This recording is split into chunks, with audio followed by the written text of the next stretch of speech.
प्रिय बच्चों, आज हम लोग अंग्रेजी विषय के सजेशन को देखेंगे जो कि 2022 में संभावित रूप से आ सकते हैं। अंग्रेजी विषय को आप लोग कठिन महसूस करते हैं, लेकिन इस विषय को जितना कठिन महसूस कीजिएगा, आपका इसके प्रति लगाव जो है वो ख़त्म होता चला जाएगा। इसलिए कठिन चीज़ को पहले करने का प्रयास कीजिए ताकि उससे आपका लगाव हो जाए और उसके प्रति जो भय है वो भय आपका दूर हो जाए। क्योंकि हम लोग जानते हैं कि जितना डरेंगे जीत हमसे उतना दूर चला जाएगा, लेकिन हम ये भी जानते हैं कि डर के आगे जीत है। हम लोग क्वेश्चन पैटर्न को पहले देख लें। तो क्वेश्चन पैटर्न के अंतर्गत हम लोग देखेंगे कि प्रोज से 20 नंबर का प्रश्न आएगा, पोएट्री से 20 नंबर का प्रश्न आएगा, ड्रामा से 10 नंबर का आएगा, टेक्सचुअल ग्रामर से 10 नंबर का आएगा, अनसीन कम्प्रिहेंशन से 10 नंबर का आएगा और ईएसपी से 10 नंबर, यानी कि टोटल 80 नंबर का आएगा। प्रोज से 4 नंबर के एमसीक्यू प्रश्न, 4 नंबर के एसएक्यू प्रश्न और 2 बड़े प्रश्न 6 नंबर करके 2, यानी कि टोटल हो गया 20। पोएट्री से हम लोग देख रहे हैं कि 4 एमसीक्यू, 4 एसएक्यू और 6 नंबर करके 2 बड़े प्रश्न, यानी कि 12, यानी कि 20 हो गया इधर। ड्रामा से हम लोग देख रहे हैं कि केवल एमसीक्यू आ रहा है 4 नंबर का, एसएक्यू प्रश्न यहाँ से नहीं आ रहा है। फिर हम लोग देख रहे हैं कि एक लॉन्ग प्रश्न आ रहा है यहाँ से 6 नंबर का, यानी कि टोटल हो गया 10 नंबर का। टेक्सचुअल ग्रामर जिसके अंतर्गत हम लोग देखते हैं वॉइस चेंज है, डायरेक्ट एंड इनडायरेक्ट स्पीच है, वर्ब का फॉर्म है, आर्टिकल है, प्रीपोजिशंस है, इसके अतिरिक्त भी अन्य चीज़ें हैं जो कि ग्रामर के अंतर्गत आती हैं। अनसीन कम्प्रिहेंशन आ रहा है 10 नंबर का। ईएसपी यानी कि रिपोर्ट है, लेटर राइटिंग और प्रेसिस, इसमें से कोई एक हम लोग देख रहे हैं कि 10 नंबर का आता है। टोटल कितने नंबर का हो गया? 80 नंबर का हो गया। अब हम लोग देखेंगे कि कौन कौन से संभावित प्रश्न प्रोज, पोएम और ड्रामा से आ सकते हैं। तो सबसे पहले हम लोग पोएट्री को देखते हैं। तो पोएट्री में सबसे पहले हम लोग देखते हैं ए स्लीप इन द वैली। तो स्लीप इन द वैली में देखते हैं कौन कौन से प्रश्न आ सकते हैं। तो पहला जो प्रश्न है वो लाइनिंग है, यानी कि अंग्रेजी में डिस्क्रिप्टिव प्रश्न भी आते हैं और एक लाइनिंग दिया हुआ रहता है और फिर लाइनिंग से प्रश्न पूछा जाता है। इसको आप लोग ध्यान में रखिएगा। अर्थात पोएम के अगर सब्सटेंस को और थीम को, मतलब पोएम का सारांश क्या है और उसका मुख्य कथन क्या है, मतलब उसका मुख्य उद्देश्य क्या है, उसका मुख्य कथन क्या है, उसका मुख्य थीम क्या है, उसको अगर हम लोग जान लें तो लाइनिंग कहीं से भी आए या पोएम से कहीं से भी प्रश्न पूछे तो हम लोग आसानी से दे सकते हैं। इसलिए प्रत्येक पोएम का आप लोग सब्सटेंस और थीम ज़रूर पढ़िए। तो देखते हैं कि स्लीप इन द वैली से कौन सा लाइनिंग इंपॉर्टेंट है। तो पहला लाइनिंग है a soldier lie open mouth. ये लाइनिंग है, यहाँ से प्रश्न आ रहा है what is the source of the line. उसी में है who is the soldier, how was he sleeping, how is the place where he sleeps. यानी इस लाइनिंग से इस तरह के प्रश्न बन रहे हैं। अगला लाइनिंग है the humming insects don't disturb his rest, who is he, where is he taking rest, explain the significance of the quoted line. यानी इस लाइन का क्या महत्व है इसको बतलाना है। नेक्स्ट प्रश्न है describe the poem as an anti war poem. ये एक महत्वपूर्ण प्रश्न है। इसी के और में प्रश्न बन रहा है describe the futility of war in the poem. फिर उसी के और में बन रहा है describe the title of the poem. Title of the poem, यानी सभी इन 3 प्रश्नों के उत्तर जो है वो एक ही हो रहे हैं। इसको आप लोगों को ध्यान रखना है। चलो नेक्स्ट जो लाइनिंग है उसको हम लोग देख ले रहे हैं। In his side there are 2 red holes. ये भी एक लाइनिंग है। यहाँ से प्रश्न पूछा जा रहा है who has 2 red holes, why do the red holes depict, what attitude of poet to war is referred here. युद्ध के संदर्भ में क्या बोला जा रहा है इसके बारे में हम लोग को बताना है।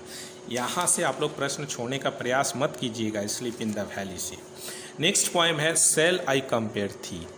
तो सबसे पहले हम लोग लाइनिंग को देख लेते हैं कि सेल आई कंपेयर थी से कौन कौन सा लाइनिंग इंपॉर्टेंट है। तो पहला लाइनिंग है and this gives life to thee, what does this refers to, who is referred to by thee, how does this give life.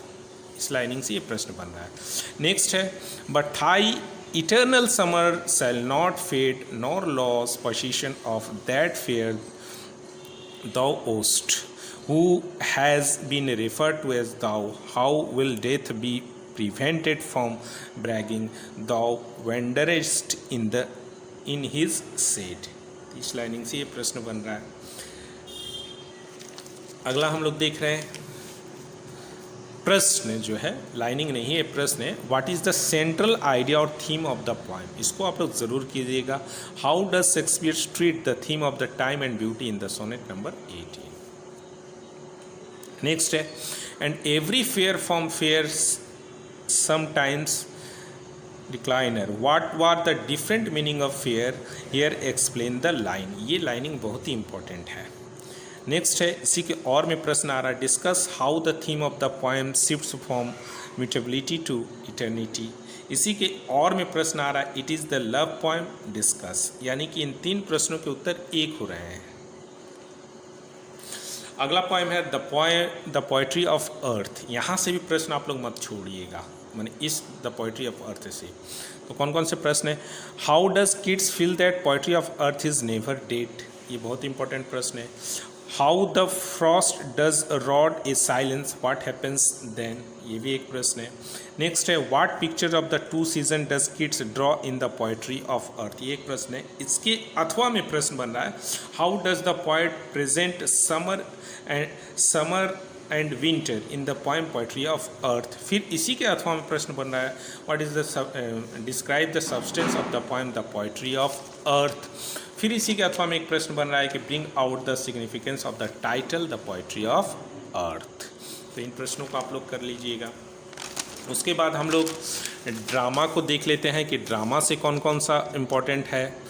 Drama में देख रहे हैं द प्रपोजल है, तो प्रपोजल से पहले कैरेक्टर कर लीजिएगा। कैरेक्टर में हम लोग इसको देखेंगे, तो पहला sketch the character of Chubukov है।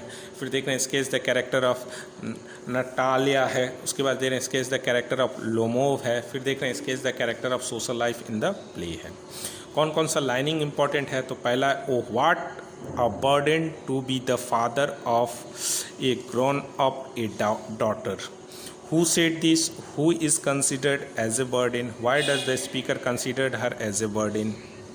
नेक्स्ट है, you are not a neighbour you are a grabber, who said this, to whom is this said, who are referred here a neighbors, why is this said। अगला है, she is a love sick cat, who says so this, to whom, about whom is it said, why does the speaker say so। Next lining है, I am the most unhappy of man, who said this, why did he say so, how does the speaker get rid of his unhappiness। इसको भी देख लीजिएगा आप लोग। फिर lining है, I have been hoping for it for a long time, who is the speaker, what does it refer to। ये सारा लाइनिंग जो था वो ड्रामा से है। नेक्स्ट हम लोग देखते हैं प्रोज से कौन कौन सा इम्पॉर्टेंट है। तो सबसे पहले हम लोग देख रहे हैं प्रोज में the eyes have it. The eyes have it में पहले हम लोग लाइनिंग को देख ले रहे हैं। तो पहला लाइनिंग जो बहुत इंपॉर्टेंट है वो है, yes this is the best time, ये लाइनिंग है। अब इससे प्रश्न बनेगा, तो who said this, to whom, which time is referred to here, why this time is considered as the best time। इसी के अथवा में प्रश्न बन रहा है, describe the hills on October, October में हिल्स किस प्रकार का दिखाई दे रहा है। माने ये क्वेश्चन और ये लाइनिंग से बना हुआ प्रश्न दोनों का उत्तर एक ही होगा। अगला है जो कि सबसे इंपॉर्टेंट है, then I made a mistake, एक लाइनिंग है। अब इस लाइनिंग से क्या क्या प्रश्न बन रहा है, what mistake is referred to here, was it really a mistake, what happened then. Next है, फिर लाइनिंग है, the man who had entered the compartment broke into my reverie, what was the reverie here, how was the reverie broke out and who broke the reverie। इसको भी आप लोग देख लीजिएगा। Next है, what is relevance of the title the eyes have it, माने eyes have it की title के बारे में हम लोग को लिखना है। Discuss the significance of the title the eyes have it, justify the title of the story. सब चीज़ों को आप लोग देख लीजिएगा।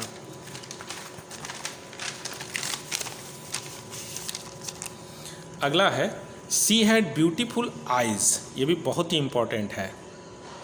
इससे क्या क्या प्रश्न बन रहा है, whose eyes are referred to here, who said this, to whom, Whom did the speaker say so? Why the eyes were useless to her? Explain the irony of the situations. ये भी बहुत इंपॉर्टेंट है. Next है, can you tell me did she keep her hair long or short? ये भी एक lining यहाँ से प्रश्न बन रहा. Who was the person spoken to? What was the writer's guess about the girl's hair? Next lining है, I found the window and sat in front of it staring into the daylight that was darkness for me. एक lining यहाँ से प्रश्न बन रहा है, who says this? What was the occasion? Why was daylight darkness to the speaker? अब हम लोग देख रहे हैं स्ट्रॉन्ग रूट्स. स्ट्रॉन्ग रूट से कौन कौन से महत्वपूर्ण प्रश्न हैं. तो सबसे पहले हम लोग लाइनिंग को देख रहे हैं. Adversity always presents opportunity for introspections. ये कौन बोला, माने who said this and to whom? How does Kalam's father explain this line? Next lining, in fact ये भी बहुत इंपॉर्टेंट है. I would say mine was very secure childhood. Whose childhood is referred to here. How was his childhood secure? Describe the people who secure his childhood.